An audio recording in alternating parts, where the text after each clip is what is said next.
જય માતાજી મિત્રો, ગઈકાલે આપણા ઠાકોર સમાજ, ક્ષત્રિય સમાજ અને દરેક સમાજના કલાકારોનું અને આગેવાનો નેતાઓનું સ્નેહ સંમેલન હતું.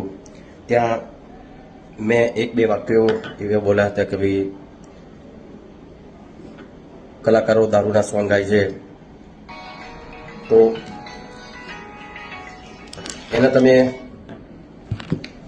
સપોર્ટ કરો છો. એ બાબતમાં તમે કોઈ નેતા, કોઈ અધિકારી કે કોઈ આગેવાન બોલતા નથી. અને જ્યારે હું કોઈ લવ સોંગ ગાઉં છું ત્યારે ઘણા બધા નેતા, આગેવાનો મારો વિરોધ કરે છે અને કહે છે કે તમે સમાજને ખોટા રસ્તે દોરી રહ્યા છો.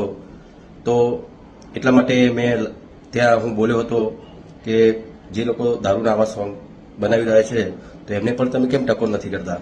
એટલે જો જે કલાકાર છે મારા, જેમણે આવા સોંગ ગાયા છે, એમને હું વિનંતી કરું છું કે હવેથી આવા સોંગ ના ગાતા. અને તમને બધાને ખૂબ પ્રેમ કરે છે. અમારો સમાજ, ક્ષત્રિય સમાજ, ઠાકોર સમાજ અને દરેક સમાજ તમને ખૂબ પ્રેમ કરે છે અને તમને ખૂબ ફોલો કરે છે. એટલે તમે જે કરશો, જે કહેશો એ સમાજ પણ કરશે. એટલે વિનંતી કે હવેથી આવા સોંગ ના ગાતા. જય માતાજી.